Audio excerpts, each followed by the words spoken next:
Hi guys, welcome back. In the previous video, we introduced the concept of demand, and in this video, we're going to be extending that concept, and we're going to be learning about the law of demand and what is extension and contraction of demand.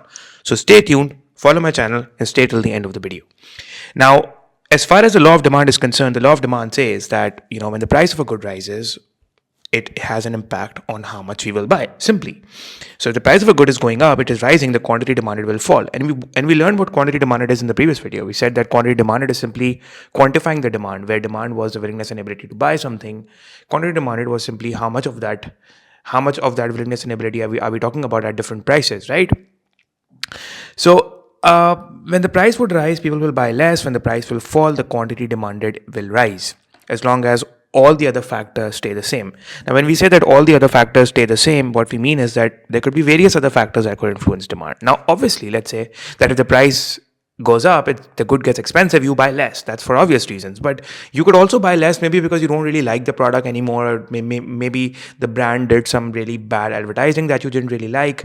So there could be various other reasons as well. So, but the thing is that since you want to isolate the price effect only, that is, you want to isolate what impact is price having on quantity demanded, therefore we keep all the other factors constant. And when we do that, when economists do that, when they keep all the other factors constant, they use the word ceteris paribus, which is simply a Latin phrase meaning all the other factors remain the same. And the simple reason why economists do that is because they want to isolate the effect of one variable, for example price, without changing anything else. So the law of demand, guys, says, coming back quickly, what the law of demand says: hang on. If the price goes up, the quantity demanded will go down. You will buy less. While the price goes down, the quantity demanded will go up. You will buy more because now it is getting cheaper. But if we look at a deep reason, if we sort of dig deep into this, that why is this happening? Why people buy less when the price goes up, or why people buy more when the price goes down? What is that reason? Why is this actually happening? What is happening in people's minds that they are buying less or they are buying more when the prices are changing? Has to do with three particular reasons. So what happens is that when, let's say, if the price goes up, what people feel is that that they get less value when the price rises, because you see, if the price goes up, people feel that the product is less worth it now, so they buy fewer units because they feel that the product has gotten so expensive. It's not really worth it, so we are not going to buy so much of it anymore, because they feel like they'll get less value. The product is not that valuable to them anymore, right?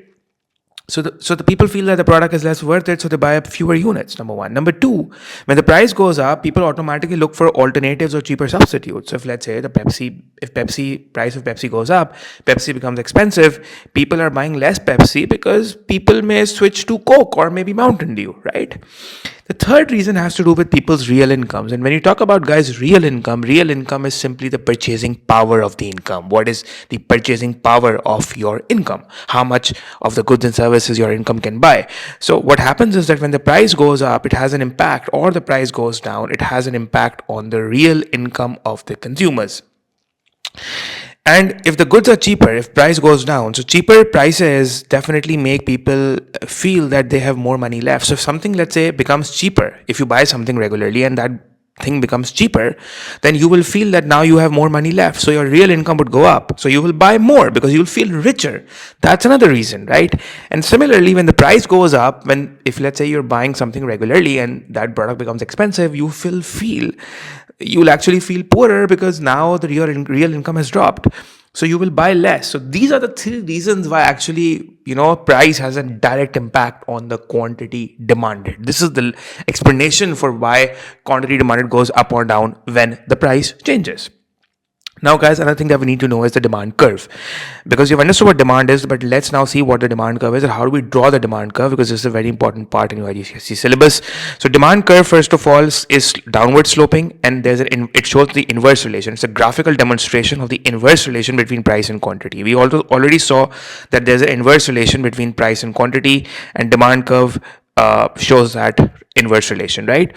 So when you draw the demand curve, you need to label it properly, because there are 2 marks for labeling and a mark for drawing the demand curve. So on the quantity axis, which is horizontal axis, you will write quantity demanded. On the vertical axis, you will write price. So you draw the demand curve starting from, basically this is how you'll draw the demand curve, right? You don't necessarily need to touch it to the x or the y axis. There's no need to do that. You just draw it like this. And uh, what happens is that what you're seeing over here is that there are two demand curves, because both these demand curves are reflecting or showing different things. The first demand curve on the left is showing that if the price is actually going up, the quantity demanded is going down. So you label this P1. P1 means the old price, P2 means the new price, Q1, Q2 respectively. It could be anything, QA, QB, PA, PB, whatever. I mean, that's not really relevant, but P1, P2 is a good notion that you can use. So P1 to P2, Q1 to Q2, this is simply showing a contraction in demand. So guys, remember, I have used the word contraction.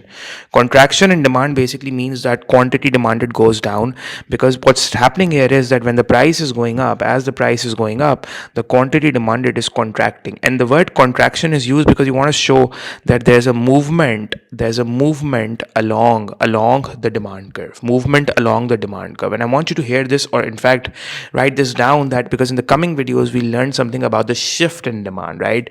So remember that whenever the price changes, whenever the price goes up, the good becomes expensive, you buy less, but that is demonstrated on the demand curve via a movement along the same demand curve. And this arrow like this is representing that contraction. You don't need to show these arrows in the exam, okay?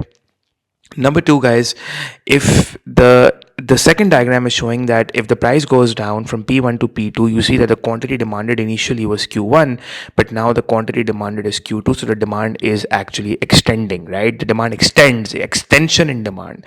Obviously, this is actually, you see how is the demand curve formulated. I'll show you how it is. So basically, at this particular price of P1, let's say you're buying Q1 units. At a price of P2, you're buying Q2 units. At a price of P3, you're buying, Q3 units. So this is one coordinate, another and another, and so this is if you dump, you can see the demand curve extending, right? So this downward movement is representing, this entire movement is representing an extension in demand, right? So I mean, so if I sort of, let's erase this. So what I'm trying to say to you guys is that what I am saying is, sorry about that.